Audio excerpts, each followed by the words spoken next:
नमस्कार, सुमन्स किचन मध्ये आपलं स्वागत आहे। आज आपण एकदम कुरकुरीत बेबी कॉर्न पकोडा कसा बनवायचा ते पाहणार आहोत। रेसिपीला सुरुवात करण्याआधी तुम्हाला एक निवेदन आहे, अजूनपर्यंत तुम्ही माझ्या चॅनलला सबस्क्राइब केला नसेल तर सबस्क्राइब जरूर करा आणि हो, रेसिपी आवडली तर एक लाईक नक्की करा। चला तर मग रेसिपीला सुरुवात करूया। तर इथे मी काही बेबी कॉर्न घेतलेले आहे आणि स्वच्छ धुवून घेतलेले आहे। आता हे बेबी कॉर्न आपल्याला कट करून घ्यायचे आहे। तर इथे बघा, आपल्याला फक्त ह्या बेबी कॉर्नचे 2 भाग करून घ्यायचे आहे। या पद्धतीने भाग करायचे आहे।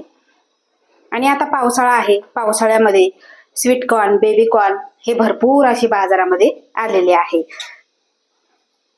आणि मुलांना काहीतरी वेगळं करून द्यायचं म्हणजे खूप छान वाटतं। आणि असे तुम्ही पकोडे जर केले ना तर मुलांना खूप आवडतील, एवढे हे चवीला छान लागतात।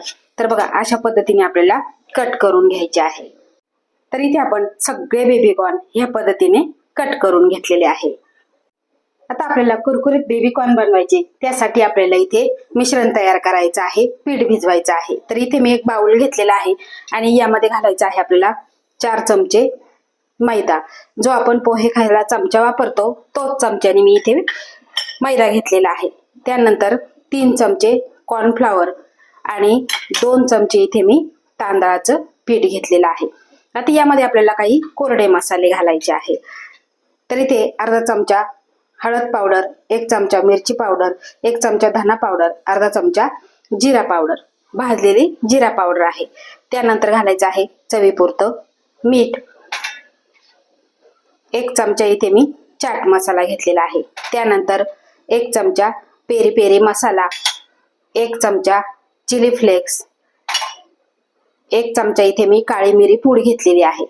त्यानंतर 1 चमचा ऑरेगॅनो आणि 1 चमचा इथे आलं लसणाची पेस्ट घेतलेली आहे आणि यामध्येच घालायचे आहे आपल्याला कोथिंबीर। आता हे सगळं आपल्याला मिक्स करून घ्यायचं आहे। मिक्स करून घेतलं की लगेच यामध्ये आपल्याला अगदी थोडं थोडं पाणी घालून मिश्रण तयार करून घ्यायचं आहे।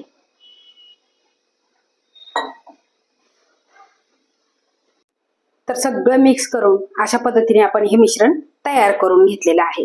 तुम्ही इथे बघू शकता, खूप पातळही नाही आणि खूप घट्टही नाही। आता आपलं मिश्रण तयार झालेलं आहे आणि त्या मिश्रणामध्ये आपल्याला हे बेबी कॉर्नचे कट केलेले पीस घालून घ्यायचे आहे। बघा, या पद्धतीने आपल्याला घालायचे आहे आणि छान असं आपल्याला मिक्स करून घ्यायचं आहे, म्हणजे याला छान असं हे पीठ कोट होऊन जाईल। या पद्धतीने बुडवून घ्यायचं आहे। आता बुडवून झालं की इथे मी घेतलेले आहे ब्रेड क्रम्स आणि त्यामध्ये आपल्याला फक्त हे घोळवून घ्यायचं आहे। असं घोळवून घेतलं की काय होतं, आपण ज्यावेळेस तळल्यानंतर अतिशय कुरकुरीत आणि मस्त असे लागतात। बघा, या पद्धतीने आपल्याला फक्त यावरती ब्रेड क्रम्स घालून घ्यायचे आहे, थोडंसं घोळवून घ्यायचं आहे या पद्धतीने। आता लगेच आपल्याला तळून घ्यायचे आहे।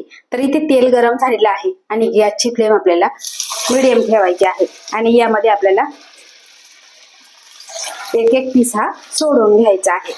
आता जेवढे तेलात बसतील तेवढे सोडून घ्यायचे आणि खमंग असे तळून घ्यायचे आहे। हलक्याशा सोनेरी रंगावर तळून घ्यायचे आहे। तर 3 ते 4 मिनिटांमध्ये बघा खमंग असे तळून झालेले आहे आणि तुम्ही इथे कलर बघू शकता, अतिशय सुंदर असा कलर आलेला आहे आणि छान असे कुरकुरीत झालेले आहे। आता बाकीचे राहिलेले सुद्धा आपण ह्याच पद्धतीने तळून घेऊ। तर इथे आपले कॉर्न पकोडे तळून खाण्यासाठी तयार झालेले आहे। तुम्ही असेही खाऊ शकता, टोमॅटो सॉस बरोबर खाऊ शकता किंवा मधल्या भुकेच्या वेळेस चहा बरोबर सुद्धा तुम्ही खाऊ शकता। एकदम चवीला अप्रतिम झालेले आहे आणि घरातल्या साहित्यामध्ये तयार होतात, छान असे कुरकुरीत तयार झालेले आहे। आता पावसाळा आहे आणि पावसाळ्यामध्ये आपण वेगवेगळ्या प्रकारची भजी बनवतो, तर ह्या प्रकारची भजी तुम्ही जरूर करून बघा। लहानांपासून मोठ्यांपर्यंत सगळ्यांना नक्कीच आवडतील याची खात्री मी देते। तर तुम्हाला माझी ही बेबी कॉर्न पकोड्याची रेसिपी कशी वाटली ते मला कमेंट करून नक्की सांगा आणि आवडल्यास लाईक करा, शेअर करा, सबस्क्राईब करा आणि बाजूचं बेल आयकॉन बटन प्रेस करा। धन्यवाद।